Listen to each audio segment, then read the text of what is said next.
Hello everyone, today we will start chapter 9 Some applications of trigonometry।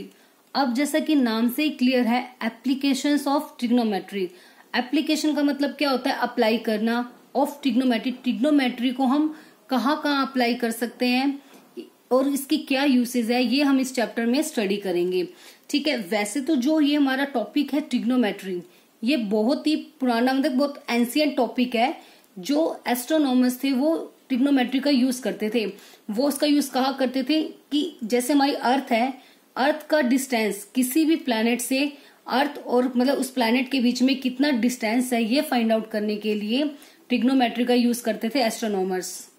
या फिर हम कह सकते हैं कि जो स्टार्स हैं और अर्थ के बीच में कितना डिस्टेंस है, ये भी किसकी हेल्प से वो फाइंड आउट करते थे? With the help of the trigonometry. इसके अलावा जो जियोग्राफी में मैप्स वगैरह कंस्ट्रक्ट होते हैं, उसके लिए भी ट्रिग्नोमेट्री का ही यूज किया जाता है मैप्स को कंस्ट्रक्ट करने के लिए। और इस चैप्टर में हम ये स्टडी करेंगे कि हाइट और डिस्टेंस मतलब वेरियस ऑब्जेक्ट्स की हाइट और डिस्टेंस हम ट्रिग्नोमेट्री की हेल्प से कैसे फाइंड आउट कर सकते हैं, ये हम इस चैप्टर में आज रीड करेंगे। अब इस चैप्टर को समझने के लिए सबसे पहले हमारे पास ये 6 पॉइंट्स हैं जो आपको क्लियर होने जरूरी हैं। अगर ये 6 पॉइंट आपको अच्छे से क्लियर हो जाएंगे तो इजीली आप इस चैप्टर में जो भी क्वेश्चंस हैं उसको इजीली हम सॉल्व कर सकेंगे। अब इन 6 पॉइंट्स को समझने के लिए हम एक एग्जांपल लेते हैं। सपोज हमारे पास एक बिल्डिंग है, ठीक है। सपोज एक बिल्डिंग है या फिर कह सकते हैं कोई भी एक मीनार है हमारे पास, ठीक है। अब कोई एक पर्सन है, सपोज इस पॉइंट पर खड़ा है, कोई भी एक पर्सन है इस पॉइंट के ऊपर स्टैंड है वो, ठीक है। अब वो पर्सन सपोज ये जो बिल्डिंग है इसकी टॉप को यहाँ पे खड़ा होकर एक पर्सन देख रहा है। सपोज यहाँ एक पर्सन खड़ा है, अब वो डायरेक्ट यहाँ से खड़ा होकर उसकी टॉप की साइड देख रहा है, तो जो वो देखेगा बिल्कुल उसकी टॉप की साइड, तो वहां से ये एक लाइन बनेगी, ठीक है। तो जो इस लाइन को हम बोलते हैं वो क्या होती है? Line of site. इस लाइन को हम क्या बोलते हैं? Line of site. तो मीन्स लाइन ऑफ साइट क्या होगी? जहां से कोई पर्सन डायरेक्ट किसी भी जो हमारे पास बिल्डिंग है उसकी टॉप को जहां से खड़ा होकर देख रहा है, तो उसकी आईज से और उस पॉइंट तक का जो ये लाइन बनती है उसको हम क्या बोलते हैं? Line of site. और जो ये बिल्डिंग वाली लाइन, जो ये लाइन होगी, इसे हम बोलते हैं वर्टिकल लाइन। इस लाइन को हम बोलते हैं वर्टिकल। जो बिल्कुल स्ट्रेट लाइन स्टैंडिंग मोड में होती है उसे हम क्या बोलते हैं? Vertical line. और जो ये बिल्डिंग और जहां पे उस ऑब्जर्वर की जो आई है, मतलब उनके बीच का जो डिस्टेंस होगा, इस डिस्टेंस को हम बोलते हैं हॉरिजॉन्टल लाइन। इस लाइन को हम बोलते हैं हॉरिजॉन्टल लाइन। तो क्या क्या हो गया? जो ये बिल्डिंग वाली, जो ये स्ट्रेट लाइन, बिल्डिंग या मीनार, जो भी चीज हमें गिवन होगी, वो जो ये स्ट्रेट लाइन होगी उसे हम बोलते हैं वर्टिकल लाइन। और यहां से जहां से भी हम उस एंगल को ऊपर की साइड जो टॉप ऑफ द बिल्डिंग को हम देख रहे हैं, तो उससे जो ये लाइन बनती है उसे हम बोलते हैं लाइन ऑफ द साइट। और हॉरिजॉन्टल लाइन कौन सी हो जाएगी? कि जो बिल्डिंग उसकी जो बॉटम है उसका डिस्टेंस कहाँ के साथ, जहां से ये ऑब्जर्वर स्टैंड है वो ऊपर उसकी टॉप ऑफ द बिल्डिंग को देख रहा है, उनके बीच का जो ये डिस्टेंस होगा उसे हम क्या बोलेंगे? Horizontal line. अब जो ये लाइन ऑफ साइट है वो हॉरिजॉन्टल लाइन के साथ जो इसको एक बेस मिल गया, ठीक है, इस लाइन ऑफ साइट को एक बेस मिल गया ना, ये हॉरिजॉन्टल लाइन, क्योंकि बेस जो हॉरिजॉन्टल लाइन होगी वो हमारा क्या होगा? बेस। और जो ये लाइन ऑफ साइट है इस हॉरिजॉन्टल लाइन के साथ जो ये एक एंगल बनाएगी, इस एंगल को बोलते हैं हम एंगल ऑफ इलिवेशन। थीटा मैंने नाम दे दिया। इस एंगल को हम क्या बोलते हैं? Angle of elevation. Angle of elevation, ठीक है। तो अब यहां से हमारे जो टॉपिक्स है हमारे पास लाइन ऑफ साइट, ये हमें क्लियर हो गया कि जहां से observer top of the building को देखता है उसके उनके बीच में जो लाइन बनती है टॉप ऑफ द बिल्डिंग और उसके आईज के बीच में। क्योंकि आप देखो नॉर्मली आप कहीं भी किसी भी चीज को आप देख रहे हो तो आपकी आईज और उस बिल्डिंग के बीच में बिल्कुल एक स्ट्रेट आप उस डायरेक्शन में देख रहे हो, तो वहां से एक स्ट्रेट लाइन जाएगी, जो उस लाइन को हम बोलते हैं लाइन ऑफ द साइट, ठीक है। एंगल ऑफ एलिवेशन क्लियर हो गया आपको कि जो लाइन ऑफ द साइट है और हॉरिजॉन्टल लाइन के बीच में मिलकर जो वो दोनों एंगल बनाते हैं वो क्या हो जाता है? Angle of elevation. उसके बाद हॉरिजॉन्टल लाइन क्लियर हो गई हमारी, जो इनके बीच का डिस्टेंस हो जाएगा, जो हमारी ये बॉटम वाली ये लाइन होगी इसको क्या बोलते हैं हम, हॉरिजॉन्टल लाइन। उसके बाद किया था हमने वर्टिकल लाइन। वर्टिकल लाइन क्या थी, जो ये बिल्डिंग की जो सी ये बिल्डिंग होगी हमारी, इसकी जो ये स्ट्रेट लाइन होगी इसे हम बोलते हैं वर्टिकल लाइन। बिल्कुल स्ट्रेट जो 90 डिग्री का एंगल बना रही होगी लाइन, उसे हम बोलते हैं वर्टिकल लाइन। अब एंगल ऑफ डिप्रेशन और हॉरिजॉन्टल लेवल, इन दो पॉइंट्स को समझने के लिए हम एक और एग्जांपल लेके चलते हैं। अब इसमें हम क्या कहेंगे, देखो सपोज वही सेम हमारे पास यहाँ पे एक बिल्डिंग है। अब जो ऑब्जर्वर है ना, सपोज यहाँ पर खड़ा हुआ है, ठीक है, सपोज इस पॉइंट पर ऑब्जर्वर स्टैंड है, या पे ऐसे कह सकते हो आप अपने घर की बालकनी में खड़े हो, ठीक है, और बालकनी में आप बिल्कुल नीचे गली में यहाँ पे कोई भी एक ऑब्जेक्ट पड़ा हुआ है, मतलब या कह सकते हो कि ऑब्जेक्ट मान लो कुछ भी एक बॉल है, कि यहाँ एक बॉल रखी हुई है नीचे, आप अपने घर की बालकनी से उस बॉल को देख रहे हो सपोज, जो कि नीचे ग्राउंड में या कह सकते हो सड़क पे सामने गली जो भी होगा वहां पे एक इस पॉइंट पर मान लो कोई भी एक बॉल रखी हुई है। ऑब्जेक्ट मैंने मान लिया बॉल, वैसे ऑब्जेक्ट कुछ भी हो सकता है, कोई भी थिंग हो सकती है। We take example of ball, कि यहाँ पे सपोज एक बॉल है और आप यहाँ स्टैंड हो, अब ऊपर से यहाँ पे देख रहे हो। इस वाले में तो क्या था, हम नीचे खड़े होके ऊपर टॉप को देख रहे थे, अब यहाँ हम ऊपर टॉप पर स्टैंड है और यहाँ से नीचे बॉल की साइड देख रहे हैं, ठीक है। तो उस केस में जो हम देखो देख तो यही से ना, यहां से खड़े होकर इसको देख रहे हैं, तो उस केस में जो लाइन ऑफ साइट होगी वो हमारी यही लाइन होगी, लाइन ऑफ साइट, कि जहां से हम खड़े होके बॉल को देख रहे हैं, तो उन दोनों के बीच में जो लाइन बनेगी उनको क्या बोलते हैं, लाइन ऑफ साइट। यहां से डायरेक्ट खड़े होके देखेंगे तो इन दोनों के बीच में जो भी हमारी देखने के टाइम पे जो एक लाइन बन रही होगी उस लाइन को हम बोलते हैं लाइन ऑफ द साइट, ठीक है। अब लाइन ऑफ द साइट है, अब इस केस में देखो नीचे तो इसको एंगल बनाने के लिए था, जब हमने ये एंगल बनाया था हॉरिजॉन्टल लाइन के साथ, इसको बेस मिल गया था ये हॉरिजॉन्टल लाइन का। तो अब इस केस में हम क्या करते हैं, लाइन ऑफ साइट, अब जो ऊपर से जब ऑब्जर्वर देखते हैं ना, तो उस केस में हम यहां से एक ये बनाते हैं एक लाइन, इस लाइन को हम बोलते हैं हॉरिजॉन्टल, मतलब इसके जो बिल्कुल पैरेलल में ये हम एक लाइन बनाते हैं, इसे हम बोलते हैं हॉरिजॉन्टल लेवल।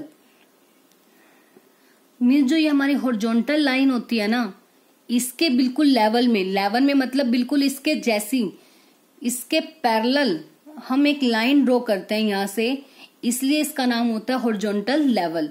तो अब जो लाइन ऑफ साइट है वो हॉरिजॉन्टल लेवल के साथ जो एंगल बनाएगी ना, ये एंगल, ठीक है, इस एंगल को हम बोलते हैं एंगल ऑफ डिप्रेशन। जो यहाँ पे जो थीटा बनेगा इसे हम बोलेंगे एंगल ऑफ डिप्रेशन, ठीक है। मतलब क्योंकि अब यहाँ पे जब अगर हमने नीचे की साइड जब एंगल बनाया था तो उसको लाइन ऑफ साइट के साथ इजीली एक बेस मिल गया था, जो हमारी हॉरिजॉन्टल लाइन थी, तो हमारा एंगल बन गया। बट यहाँ पे लाइन ऑफ साइट को एंगल बनाने के लिए एक बेस की जरूरत थी, तो हमने वो बेस कहाँ से लिया, जो हमारी हॉरिजॉन्टल लाइन थी इसके बिल्कुल लेवल में, मतलब इसके बिल्कुल पैरेलल हमने एक लाइन ड्रॉ कर दी जिसका नाम हमने दे दिया हॉरिजॉन्टल लेवल, ठीक है। तो अब जो ये एंगल बन रहा है ना, इस एंगल को बोलते हैं हम एंगल ऑफ डिप्रेशन। तो बस ये दो पॉइंट थे हमारे, ये भी क्लियर हो गए आपको, एंगल ऑफ डिप्रेशन कौन सा होता है और हॉरिजॉन्टल लेवल। अब इसमें बस मेन थिंग आपको क्या याद रखनी है कि जो एंगल ऑफ एलिवेशन, जो आपको इससे क्लियर भी हो गया होगा कि जो एंगल ऑफ एलिवेशन है वो कहाँ से बनता है, नीचे से ऊपर की ओर, और जो एंगल ऑफ डिप्रेशन है वो कहाँ से बनता है, ऊपर से नीचे की ओर। मतलब जब हम नीचे से देख रहे हैं तो एंगल ऑफ एलिवेशन बनेगा, और जब हम ऊपर से देख रहे हैं तो क्या बनेगा, एंगल ऑफ डिप्रेशन। तो बस आपको ये दो पॉइंट अच्छे से क्लियर होना जरूरी है। अगर ये दो पॉइंट आपको बहुत अच्छे से क्लियर हो गए, आपको ध्यान रहेंगे, तो इजीली जो इस चैप्टर के क्वेश्चन है वो हम बहुत आसानी से सॉल्व कर सकेंगे, क्योंकि जो पूरे आपके क्वेश्चन है वो इन्हीं पर ही बेस्ड है। पूरा ये आपका जो चैप्टर है 9th, एक ही एक्सरसाइज है इसमें, ये हाइट और डिस्टेंस पर ही हमारी पूरी की पूरी बेस्ड है, ठीक है। तो एक बार फिर से मैं आपको पॉइंट्स बता देती हूँ। लाइन ऑफ साइट, चाहे हम ऊपर से देखें चाहे हम नीचे से देखें, तो दोनों केसेस में जब हम मतलब यहाँ से हम नीचे से खड़े होकर ऊपर किसी ऑब्जेक्ट को देख रहे हैं बिल्डिंग के ऊपर, या फिर ऊपर खड़े होकर नीचे किसी भी ऑब्जेक्ट को हम देख रहे हैं, तो उस केस में जो लाइन बनेगी उसे हम क्या बोलते हैं, लाइन ऑफ द साइट। फिर नेक्स्ट था एंगल ऑफ एलिवेशन। जो लाइन ऑफ साइट है वो हॉरिजॉन्टल लाइन, हॉरिजॉन्टल और वर्टिकल लाइन क्या होंगी, वर्टिकल लाइन जो बिल्डिंग होगी हमारी, जो ये स्ट्रेट, इस लाइन को हम क्या बोलते हैं, वर्टिकल लाइन, जो स्टैंडिंग मोड में होगी। और हॉरिजॉन्टल लाइन तो आप ये भी कह सकते हो जो इस पोजीशन में होंगी, मतलब लाइन पोजीशन में होगी, या फिर हम कह सकते हैं जो इनके बीच का डिस्टेंस होगा वर्टिकल लाइन का और ये जो लाइन ऑफ साइट का कॉर्नर, मतलब जहां से हम खड़े होकर किसी भी ऑब्जेक्ट को देख रहे हैं उनके बीच का जो डिस्टेंस होगा वो क्या होगा, हॉरिजॉन्टल लाइन। तब हॉरिजॉन्टल लाइन और लाइन ऑफ साइट मिलकर जो एंगल बनाते हैं, जब नीचे से हम ऑब्जर्वर ऊपर देख रहा है तो उस एंगल को बोलते हैं एंगल ऑफ द एलिवेशन। और जब ऑब्जर्वर ऊपर से एंगल को नीचे देखता है तो उस केस में जो लाइन ऑफ साइट है हॉरिजॉन्टल लेवल के साथ मिलकर जो एंगल बनाती है उसे हम बोलते हैं एंगल ऑफ डिप्रेशन। और हॉरिजॉन्टल लेवल जो हॉरिजॉन्टल लाइन के बिल्कुल पैरेलल होगा उसे हम बोलते हैं हॉरिजॉन्टल लेवल।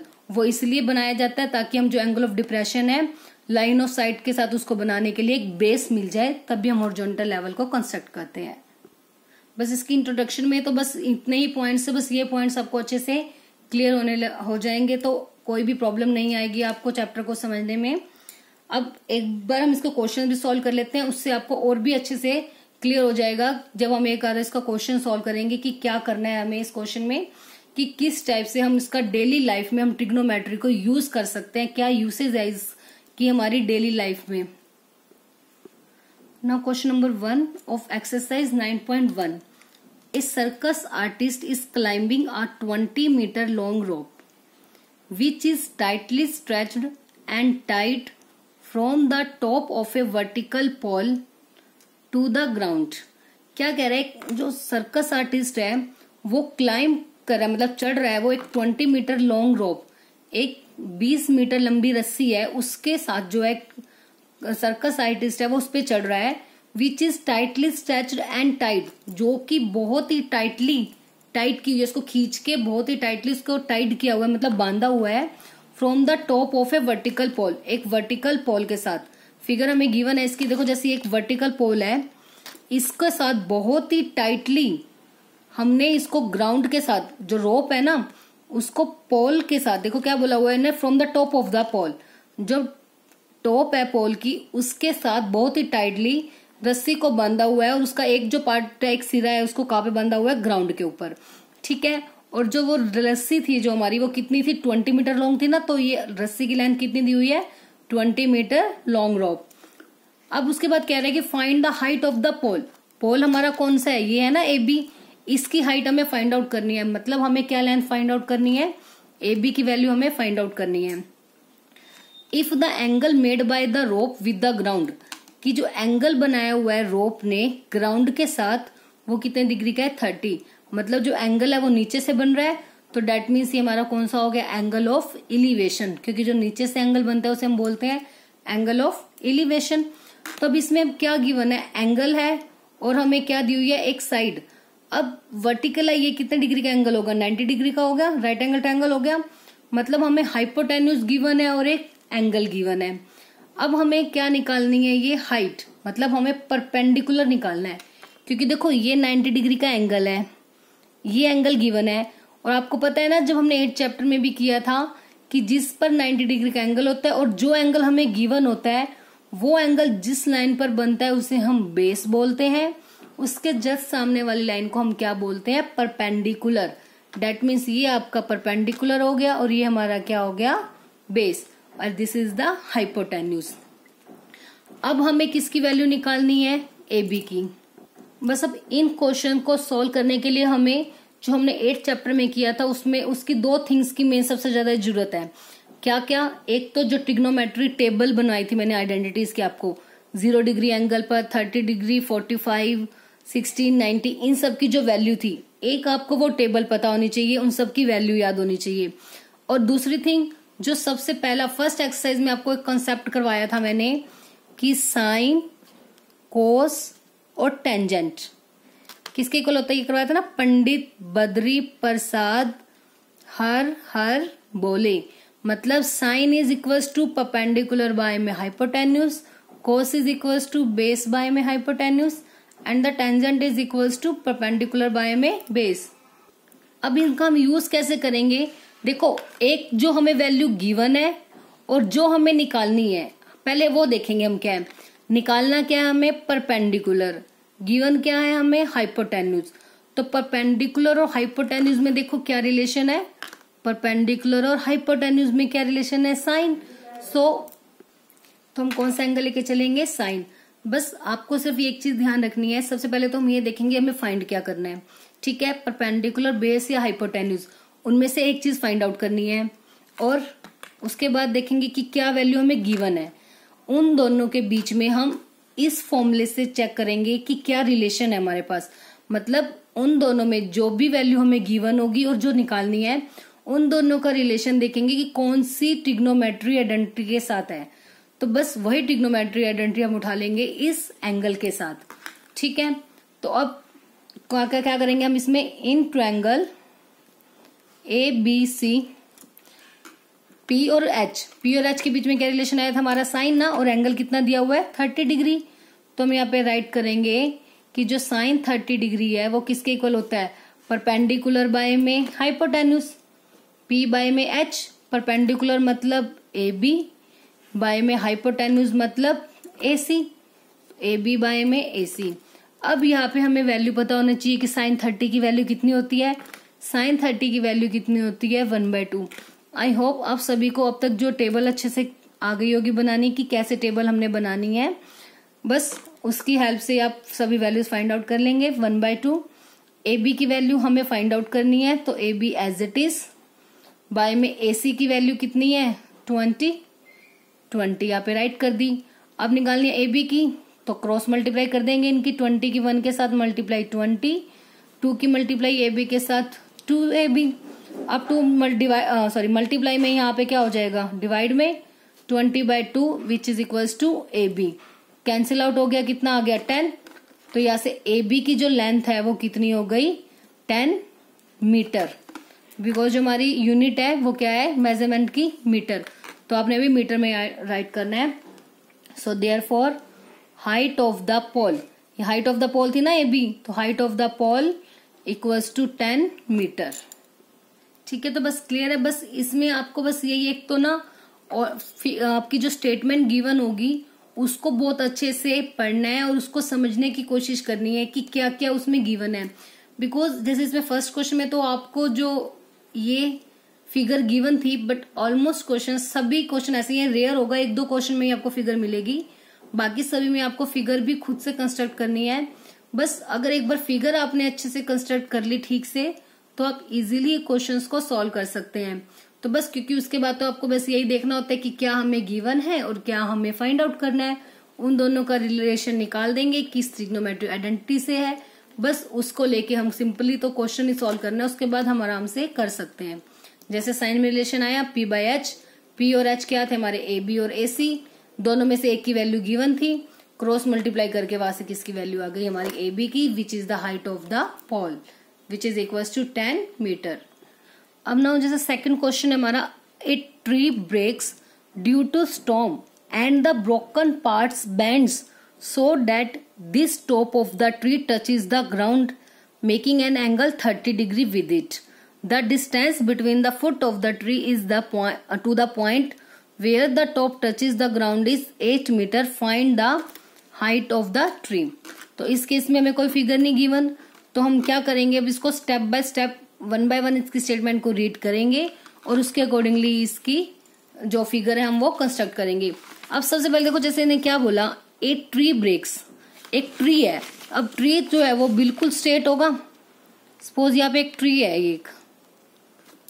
एक ट्री खड़ा हुआ है, और वो ब्रेक हो गया due to storm and the broken part bend so that the top of the tree touches the ground making an angle 30 degree.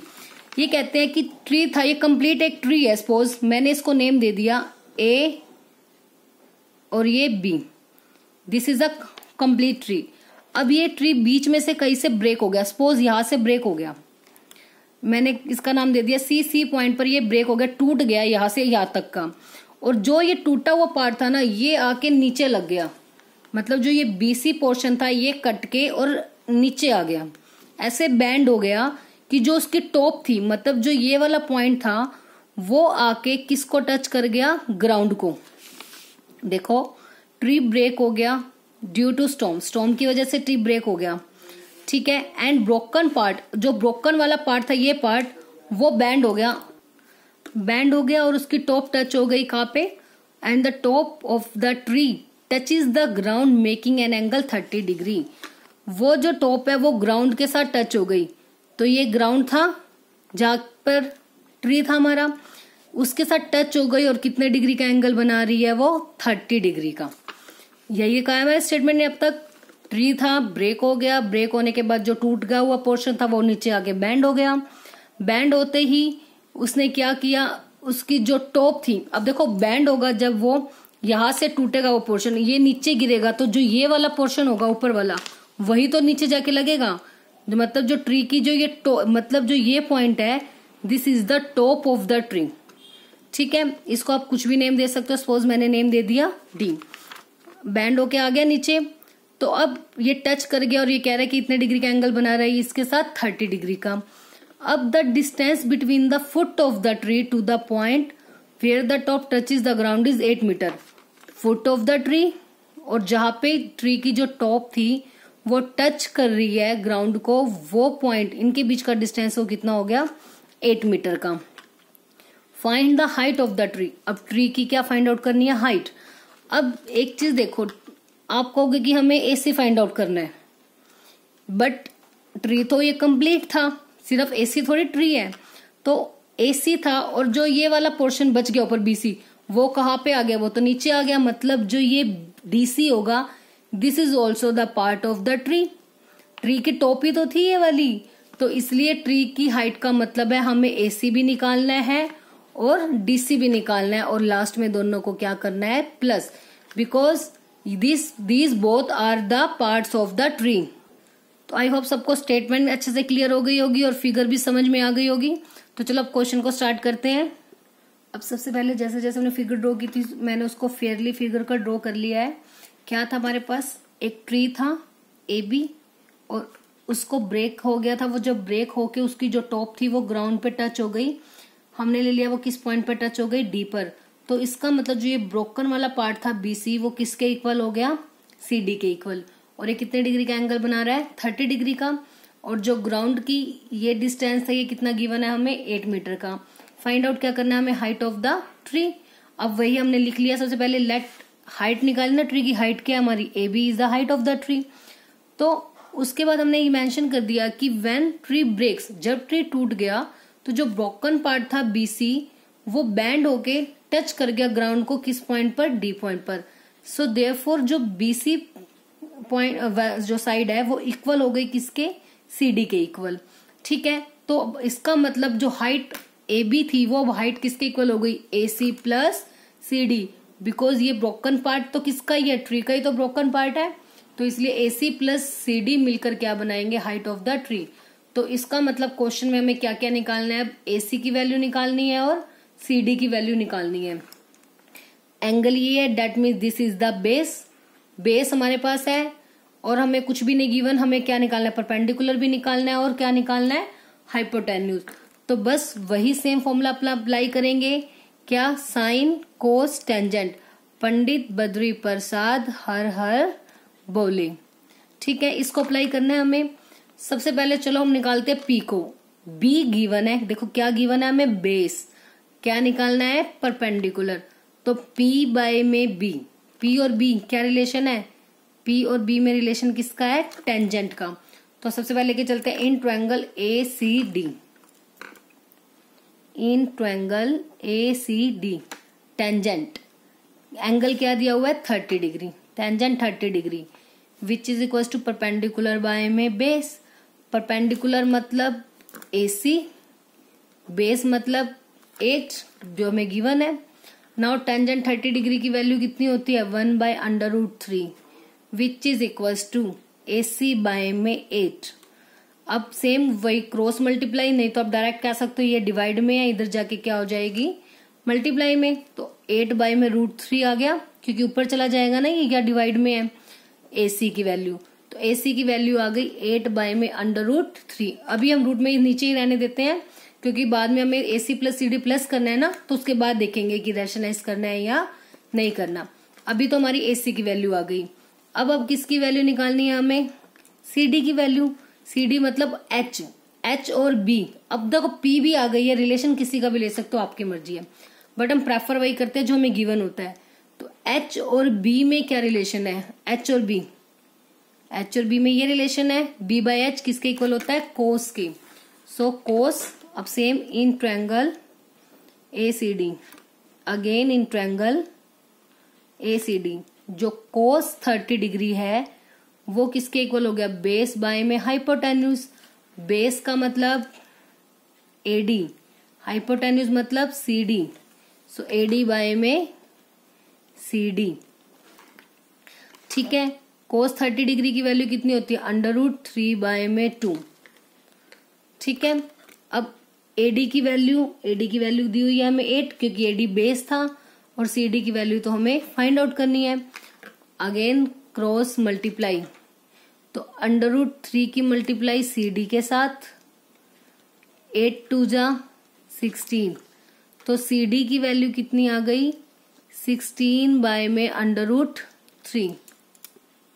ठीक है, तो CD आ गया हमारे पास 16 बाय √3। तो अब हमें क्या निकालनी है? Height of tree. Height of tree किसके इक्वल थी? AC plus CD। AC plus CD, AC की वैल्यू 8 बाय √3, 8 बाय में √3, प्लस CD की वैल्यू है 16 बाय में √3। नाउ LCM इज √3, तो 8 प्लस 16 कितना हो जाएगा? 24 बाय में √3। अब फाइनल आंसर में हम डिवाइड में रूट नहीं रहने देते, तो उसको क्या करेंगे? रैशनलाइज। √3 से मल्टीप्लाई, √3 से डिवाइड, तो क्या आ जाएगा यहाँ पे? 24 √3 बाय में √3 का स्क्वायर मतलब 3, 3 8 जा 24। So our answer is 8 √3 metre, which is the height of the tree. 8 √3 metre. ठीक है, क्लियर है? बस इतना ही था इसमें, क्या कि ट्री ब्रेक हो गया। सिर्फ इतनी बात समझने वाली थी कि ट्री ब्रेक हो गया तो ट्री की लेंथ निकालनी है। तो जो ये ब्रोकन पार्ट होगा, this is also the height of the tree. तो इन दोनों का टोटल हमें निकालना है। तो पहले मैंने P निकाला, P और B में रिलेशन था टेंजेंट, तो वहां से P की वैल्यू आ गई। फिर मुझे निकालना था हाइपोटेन्यूज, तो H और B में रिलेशन था कोस का, तो वहां से हाइपोटेन्यूज आ गई। फिर दोनों को बस क्या कर दिया? प्लस, तो वहां से हमारा आंसर आ गया 8 √3 मीटर। बस आज के लिए इतना ही करेंगे। तो आज सबसे पहले जो हमने इंट्रोडक्शन वाला पार्ट किया था उसको आप अच्छे से समझोगे। उसके बाद ये 2 क्वेश्चन है, इनको आपने अच्छे से समझना है और इनको ट्राई करके भी साथ जरूर देखना है। एक ही एक्सरसाइज है और एक क्वेश्चन कन्फर्मली 5 मार्क्स का इसमें से आता है आपका। तो आप इसलिए इसमें जितने भी क्वेश्चन करवाए जाएंगे डेली, साथ के साथ उनकी प्रैक्टिस करोगे, ताकि बाद में समझने में आपको इसमें कोई भी प्रॉब्लम ना आए।